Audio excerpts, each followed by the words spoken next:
here today primarily to discuss the nomination of Andrew Wheeler to serve as Deputy Administrator of the Environmental Protection Agency.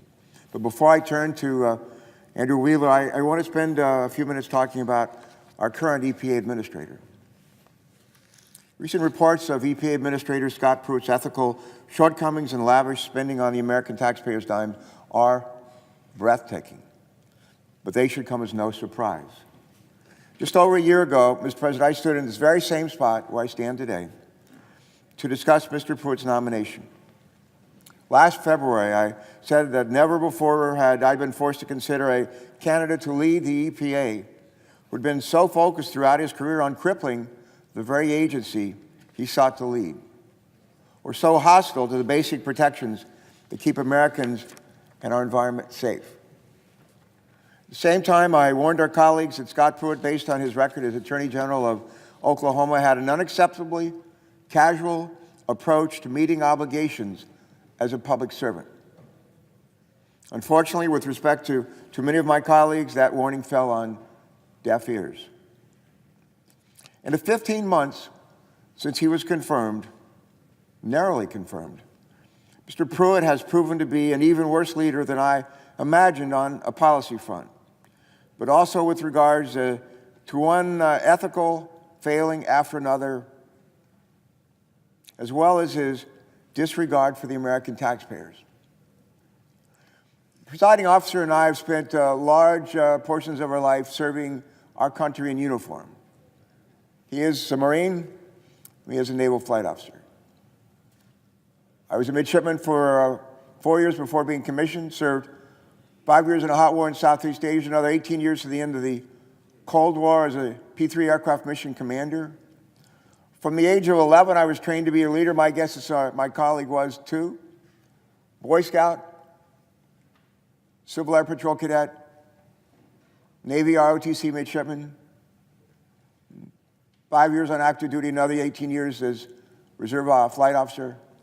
If I don't know something about leadership, it's my fault.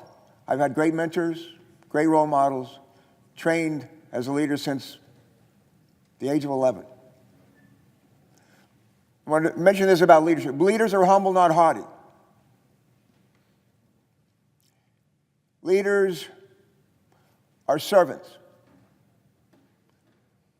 Our job is to serve, not be served. We lead by our example. Leaders stay out of step when everybody else is marching to the wrong tune. Leaders put the best team around them that they can find. When a team does well, the leader gives credit to the team. The team falls short, the leader takes the blame. Leaders are aspirational. They appeal to our better instincts. They are purveyors of hope. Leaders build bridges, not walls. Leaders focus on doing what is right, not what is easy, not what is expedient, what is right. Leaders treat other people the way they want to be treated. They actually embody the golden rule.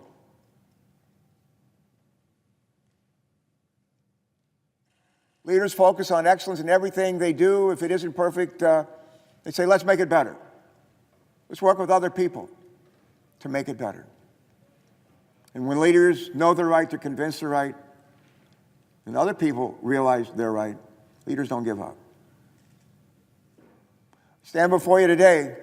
I knew 13, 14 months ago what kind of steward Scott Pruett would be with respect to protecting our air, our water, our public health. I had no idea what kind of leader he would be, prove to be, with respect to ethical behavior or misbehavior. What a shame. What a shame. Now, over the last 2 weeks, Mr. President, we've been barely able to go a day without learning new and increasingly troubling information about the administrator's failures to conduct himself in a way a public servant working on behalf how the American people should behave. His poor financial judgment and serious ethical lapses make it clear that he is unfit for office and that, setting aside his lack of stewardship on environmental issues, he should never have been confirmed in the first place.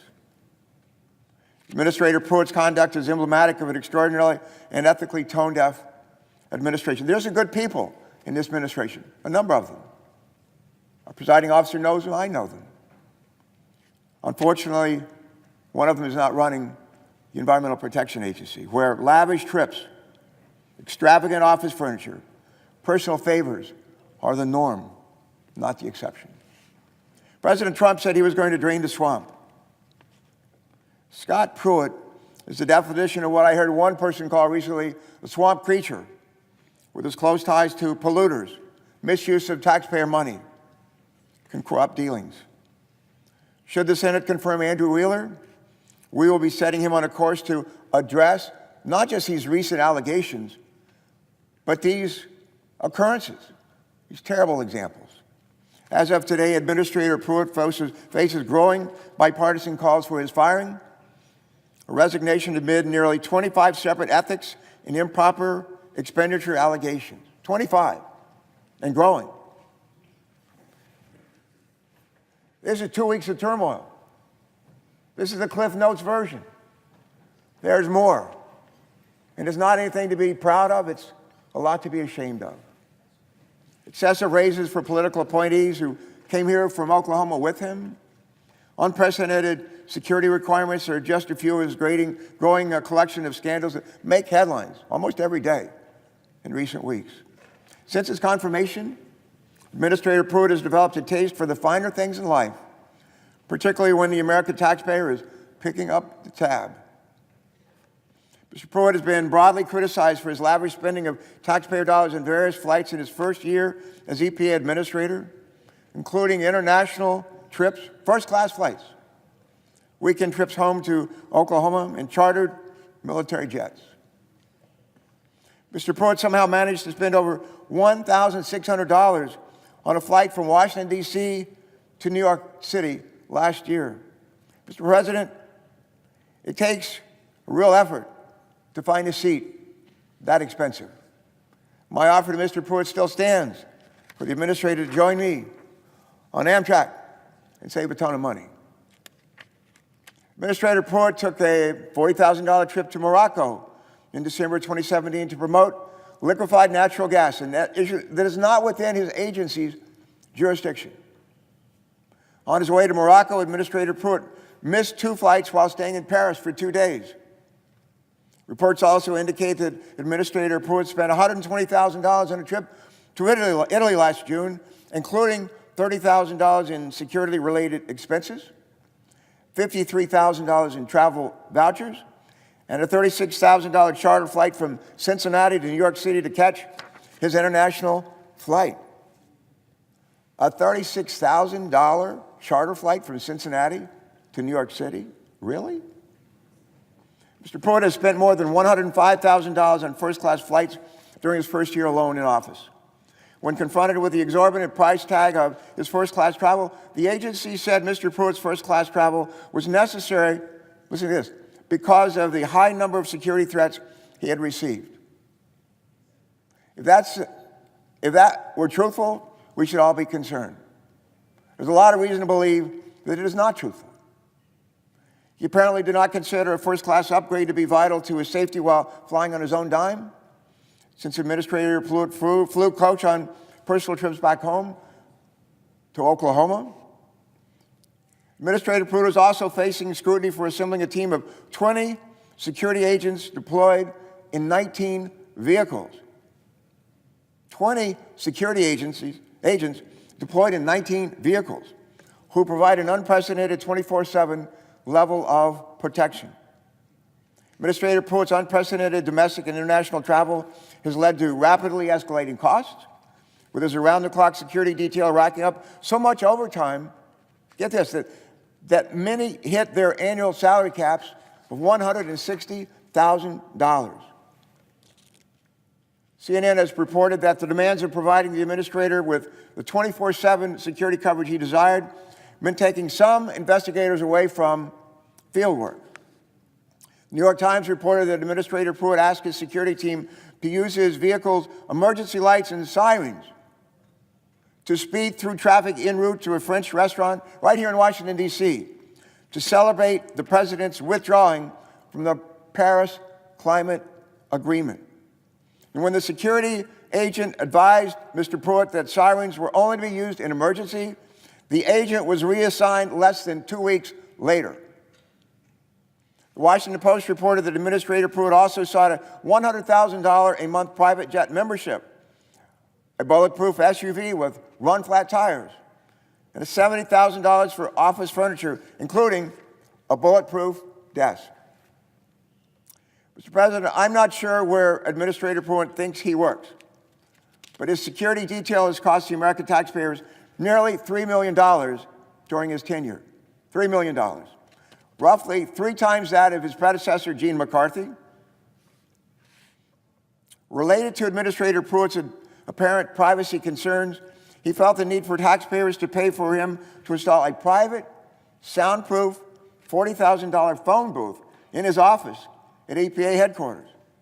A $43,000 phone booth in his office.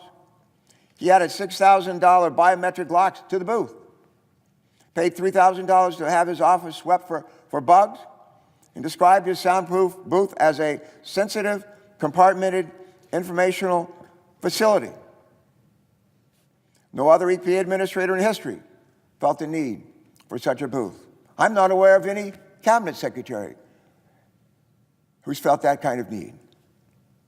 Earlier this week, Administrator Pruett removed a career staffer who approved an internal report that undermined Mr. Pruett's claims that he needed to fly first class, a 24/7 security detail, a bulletproof desk, and other unprecedented security protection. The career staffer who questioned those expenditures, who approved an internal report discussing them, was removed. Reports have also surfaced that Administrator Pruett bypassed the White House to hire ex-lobbyists and sidestep President Trump's promise to drain the swamp and require appointees to sign an ethics pledge.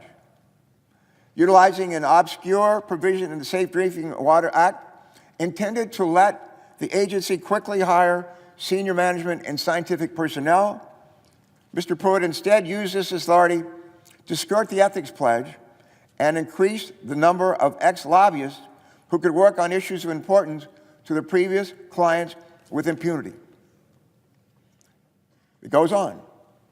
Mr. Pruett used this same authority to again bypass the White House and grant significant raises to favored staff.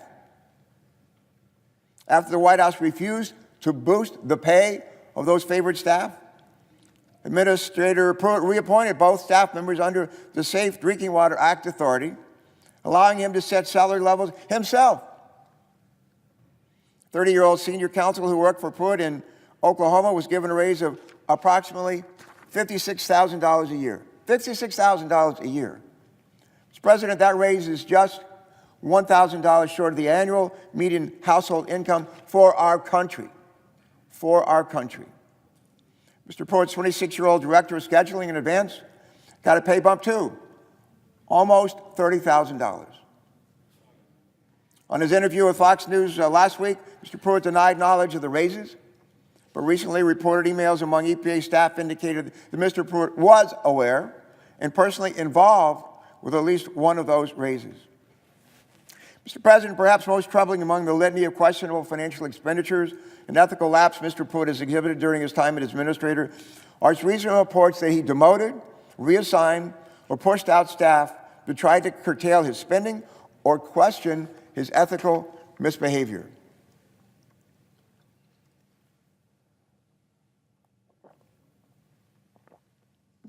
The New York Times reported 2 weeks ago that at least 5 officials, both career EPA employees and 1 political appointee, 4 of them high-ranking, were reassigned, demoted, or pushed out after they raised concerns about Mr. Pruett's excessive spending and mismanagement. Just yesterday, we learned that Mr. Pruett wanted to revamp EPA memorabilia to, of all things, more prominently highlight himself. That is not what leadership or public service are supposed to be. Mr. President, the list goes on. Almost every day a new scandal emerges, and Mr. Pruett, his alleged actions and ethical shortcomings surpass what many of us thought even impossible. And yet he continues to serve the American people as the administrator of the Environmental Protection Agency. Unfortunately, this outcome was predictable. I'm going to hope to go to a baseball game in Delaware tonight, a home opener for the Wilmington Blue Rocks, or Kansas City Royal Farm Club. Somehow ends up in the Carolina League. I'm not sure, but some of those pitchers are going to throw a pitch tonight, and the pitch will be well telegraphed. That means the hitters can sort of guess what's coming their way. Well, this outcome was predictable. This pitch was well telegraphed. When the Senate confirms a candidate who has focused throughout his career, on crippling the very agency he seeks to lead, we should not expect a different result. And expecting anything more from Mr. Pruett would be foolish. He spent 6 years as Attorney General of Oklahoma attacking the very agency that he now leads, suing the very agency he now leads. The only question is when President Trump or the members of this body will finally hold Scott Pruett accountable for the damage he has done to the agency and the environment he has promised, pledged, sworn to protect. We should know whether Andrew Wheeler is up to the task of helping to right this badly damaged EPA ship, to restore their confidence, get them headed back on the right course. So once again, I will warn my colleagues that Scott Pruett's behavior should give us pause before we consider another nomination. Some of our colleagues on the other side of the aisle may suggest that I'm grandstanding or that this is some effort to score political points. Let me just say, this is serious stuff. This is serious stuff, not just to Democrats, not just to Republicans or independents, not that it's just to people in government, but the people who pay for that government, the taxpayers of this country. Now, today we're considering the nominee to serve as the Deputy Administrator of the Environmental Protection Agency, Andrew Wheeler. Deputy Administrator is second in command at the agency. The role of the Deputy Administrator is to assist the administrator, in this case, Scott Pruett, and oversee the day-to-day operation that help to keep the agency running, to protect our air, to protect our water, to protect our public health. Well, Scott Pruett has been making headlines for the EPA as of late, but for all the wrong reasons. From his first-class flights to his ethically questioned dealings with industry, Scott Pruett has clearly been doing what he wants to do at EPA with little regard to the rules or the American people. Even if Mr. Wheeler disagrees with the decisions being made by EPA's current leadership, which is something we should find out, it seems as though Scott Pruett simply silences or isolates or reassigns any dissenters. It is important to know how Andrew Wheeler views the chaos that has engulfed EPA in the last year, most of which is of Scott Pruett's own making. After all, the things we've learned about the EPA over the last 2 weeks give us a different outlook than when Leader McConnell filed cloture on Andrew Wheeler's nomination just before the Easter recess. And it certainly gives a much different perspective than we had when Andrew Wheeler sat before the Environment and Public Works Committee last year. It's especially important to learn how Mr. Wheeler would address Scott Pruett's ethical lapses, because it is becoming clear that my Republican colleagues, sadly, have little interest in addressing them. This week, our colleague, Senator Sheldon Whitehouse of Rhode Island, and I sent a letter to our chairman, our friend, Senator Barrasso, requesting a hearing on the troubling information that we received regarding Mr. Pruett's expensive and unprecedented security detail. Chairman Barrasso apparently does not intend to hold a hearing. I hope he'll reconsider that decision. When our top government officials fail to follow the rules, we in Congress have a constitutional duty to hold them accountable and to get to the truth. What did Thomas Jefferson used to say? He used to say, if the people know the truth, they won't make a mistake. Hopefully, if we in this body know the truth, we won't either. The legislative branch of government is a co-equal branch of government. Our founding fathers, in their wisdom, designed a system where there would be checks and balances built in so that no one branch could get too far out of line. But that system only works if each branch is willing to assert its authority. I'm hardly the first person to recognize the need of the importance of congressional oversight. Many of our Senate colleagues have conducted effective oversight over the years. I have, our presiding officer has, many members of this body have. Well, here's a call for increased oversight from 2010. It reads, and I quote, "The legislative branch has its own responsibility to provide oversight over the executive branch agencies. Our mission should be to provide oversight for the current administration to ensure integrity and transparency over policy decisions being made that affect people's lives today. As issues arose in previous Congress, previous chairmen held hearings into those matters." Those are not my words. Those are the words of my friend, our friend, the chairman of the Environment and Public Works Committee. Let me just say, I approve this message.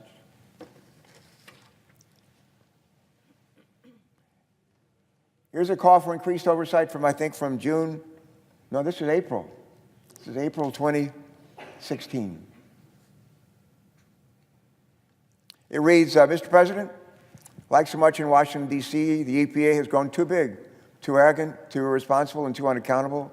People in America deserve accountability.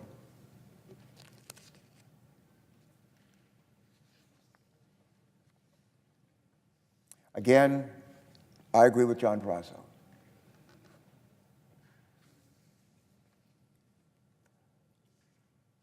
Finally, a quote from September 2015 reads, and I want to quote it.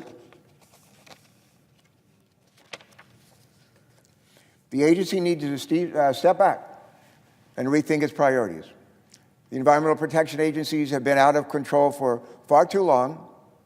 It's time for Congress and President Obama to hold the EPA accountable for its failures, and it's time to rein in this runaway bureaucracy before it does more damage to our communities, to our economy, and to our country." September 17th, 2015. Mr. President, some things are too important to be held hostage by partisanship. Oversight shouldn't only be important when a Democrat is in the White House. Oversight shouldn't be a critical component of Congress's work when Barack Obama and Gene McCarthy are in charge. Oversight of the executive branch is, in fact, our constitutional responsibility here in the Senate, and it should be a constant no matter which party is in power in the Senate, the House, or in the White House. Whether an official's actions are right or wrong does not depend on where they fall on the political spectrum. Even Trey Gowdy, I think a terrific congressman from South Carolina, the Republican chair of the House Oversight Committee, recognizes the need for oversight here.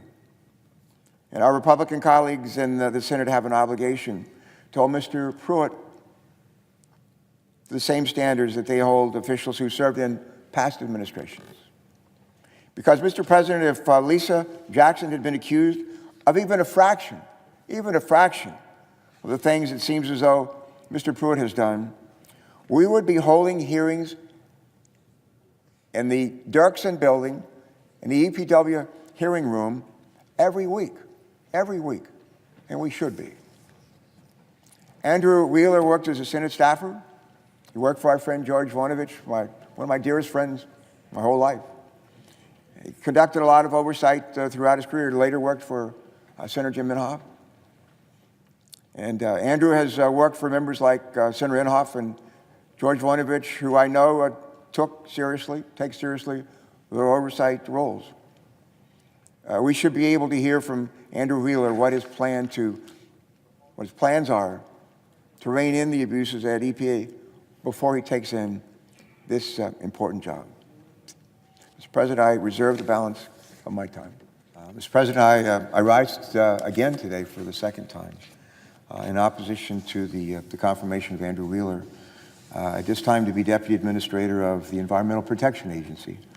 It's not a decision I came to lightly or without considerable effort to find a different path.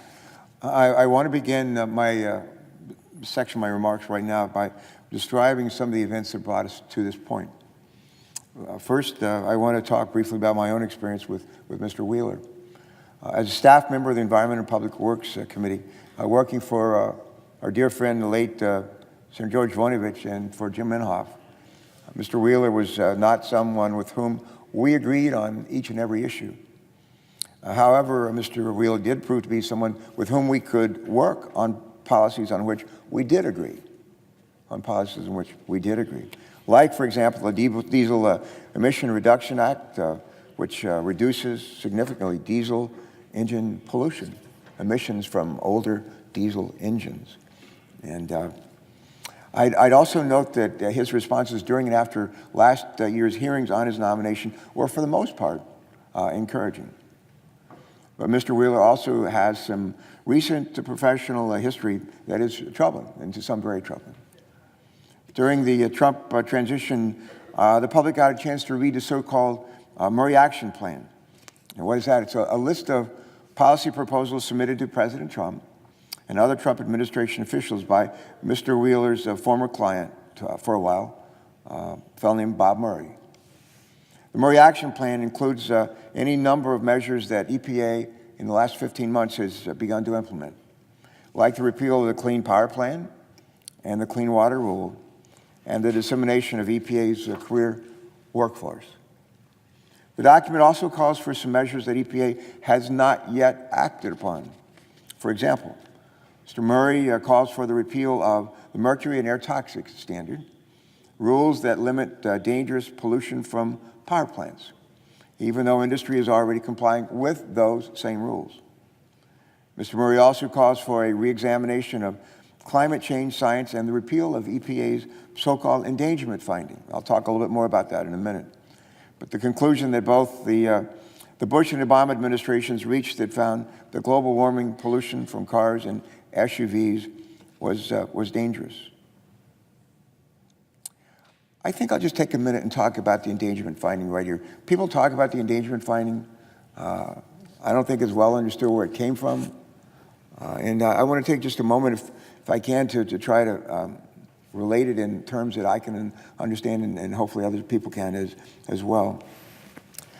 If you go back to the Clean Air Act, Section 202 of the Clean Air Act says that if EPA determines that an air pollutant emitted from motor vehicles endangers public health or welfare, EPA has to write regulations to control those emissions. Has to write regulations to control those emissions.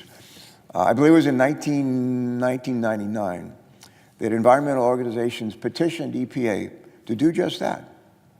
And they asked EPA to determine that greenhouse gas pollution from motor vehicles was dangerous.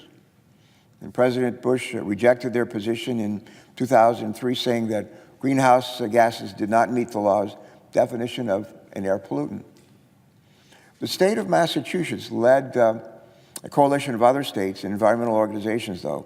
They filed a lawsuit against the Bush administration's decision. In April, I think it was 2007, the Supreme Court ruled in favor of Massachusetts and those who filed with Massachusetts. The court told EPA in 2007 that greenhouse gases are, quote, air pollutants, close quote, under the Clean Air Act. And they went on to say that the EPA had to determine whether they were dangerous. Although President Bush's EPA administrator, Steve Johnson, was ready to make the so-called endangerment finding for greenhouse gases being emitted from cars and SUVs, the White House would not let him do it. The White House would not let their own EPA administrator make that finding. So it wasn't until a year or two later, I think it was December of 2009, that the Obama administration's EPA finalized its determination that greenhouse gases from motor vehicles are dangerous. And in 2010, EPA and the Transportation Department issued the first joint fuel economy and greenhouse gas tailpipe standards for cars and SUVs.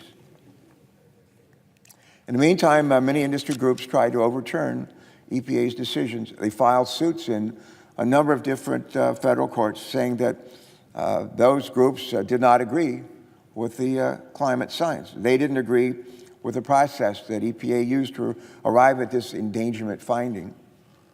And they didn't like the regulation that EPA was writing in 2009.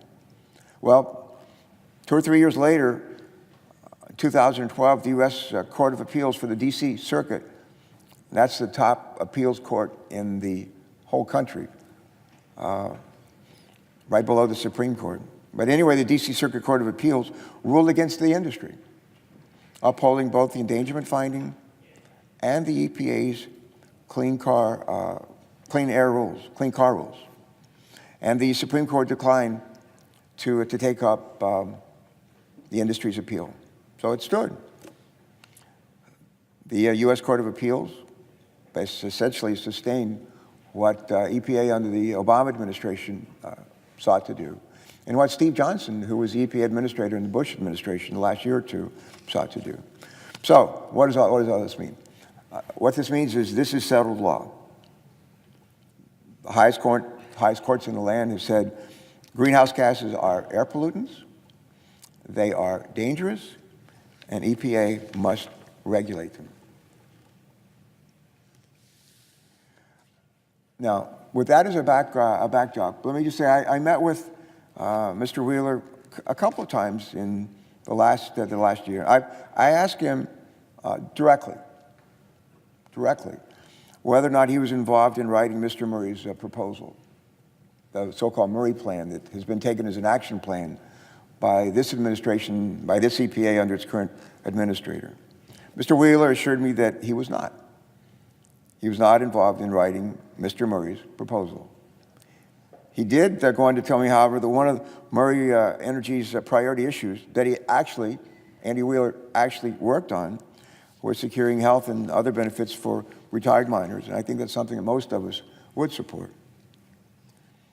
However, Mr. Wheeler also assured me that he views EPA's legal authority to regulate greenhouse gas emissions, which is based on the endangerment finding, as settled law. Let me say that again. Mr. Wheeler assured me that he views EPA's legal authority to regulate greenhouse emissions, which is based on the endangerment finding, as settled law. I have no reason to doubt Mr. Wheeler's assurances that, at least on the question of the endangerment finding, he holds a view that is distinct from Bob Murray's. And that's a good thing, at least to me. However, I'm sure that I speak not just for myself when I say I do not feel similarly assured by Administrator Pruett. The Trump White House has said that it wants EPA and the Transportation Department to negotiate what I like to call a win-win on CAFE and tailpipe standards with California. That means the Trump administration's policy must be to leave the endangerment finding alone, because the endangerment finding is what gives EPA and California the authority to write the tailpipe greenhouse gas rules in the first place. But Administrator Pruett has repeatedly refused to say this clearly. For example, in last July, he told Reuters that there might be a legal basis to overturn EPA's endangerment finding decision. And when I asked him in late this January, to commit not to overturn it for as long as he is administrator, he refused to make that commitment.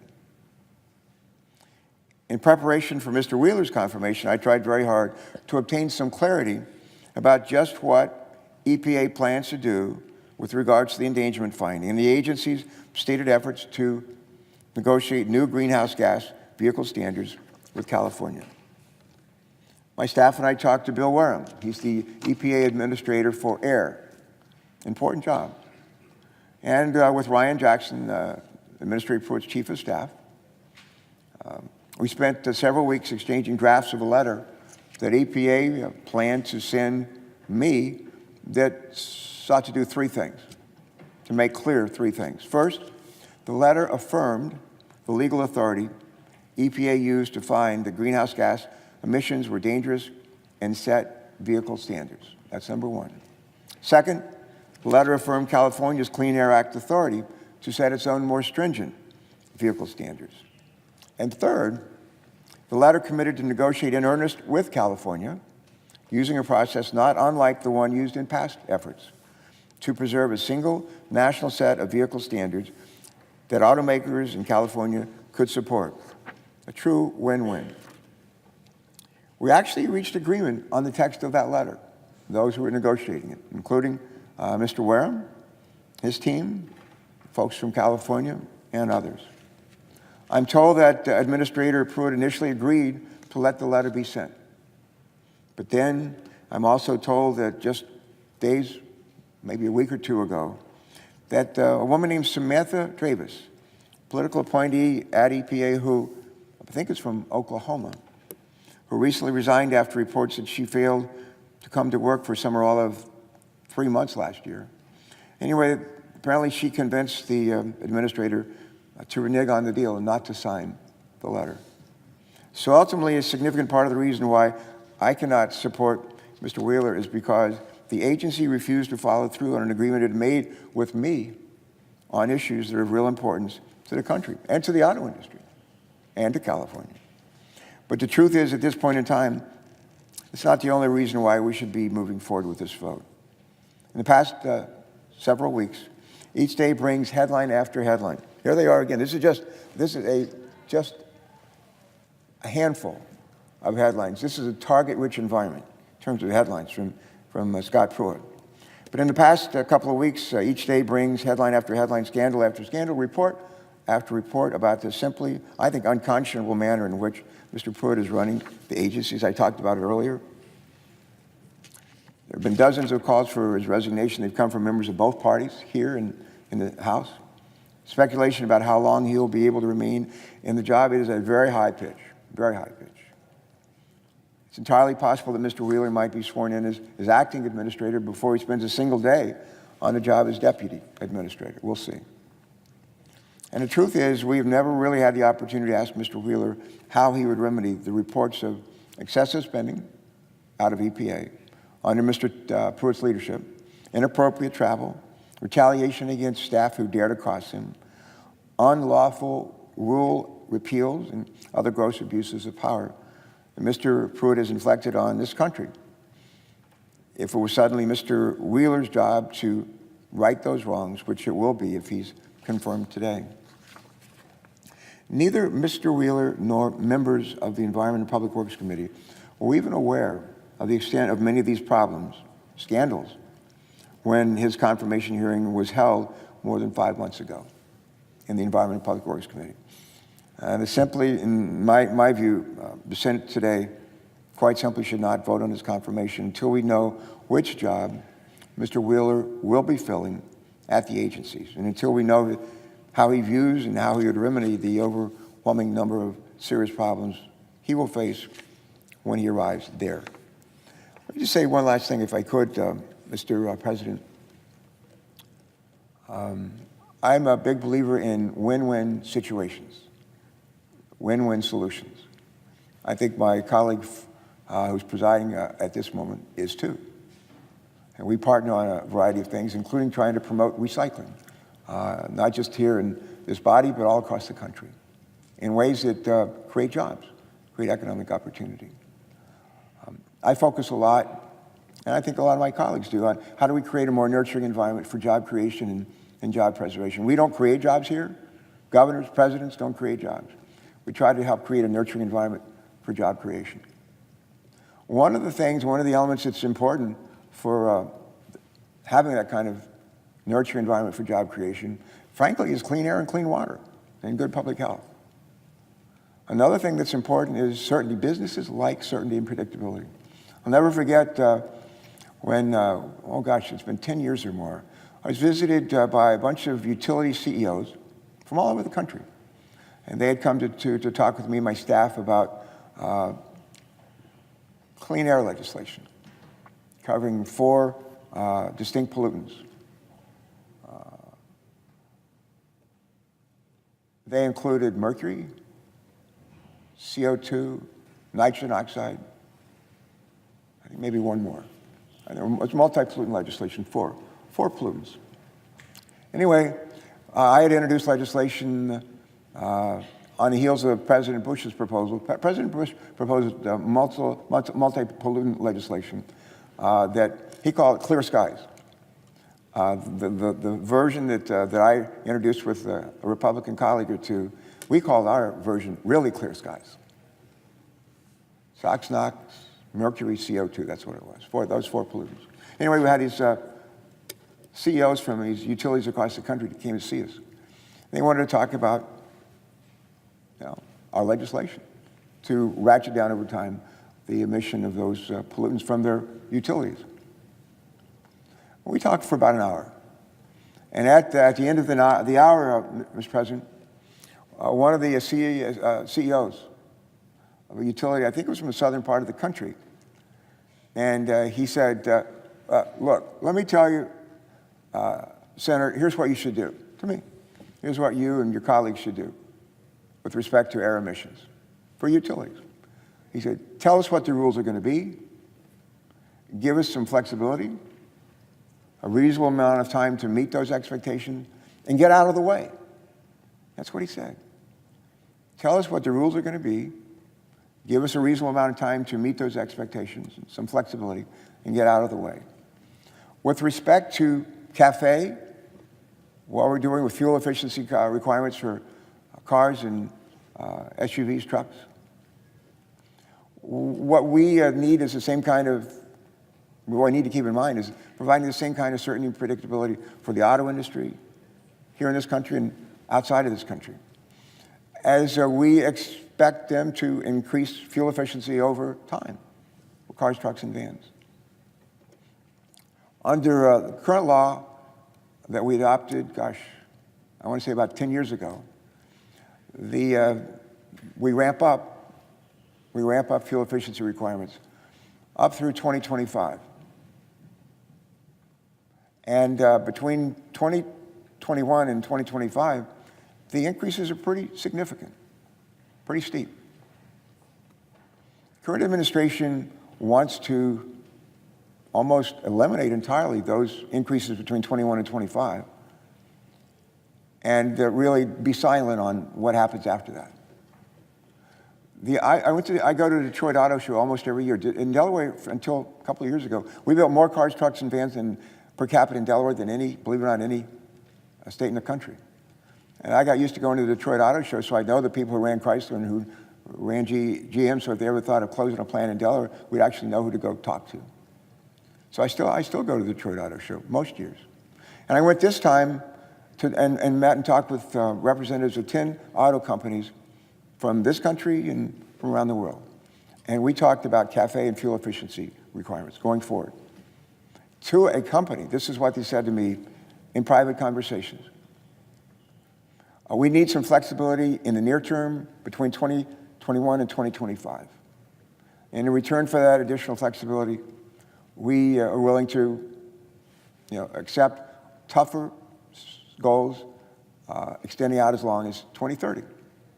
So near-term flexibility, longer-term requirement for more rigorous standards.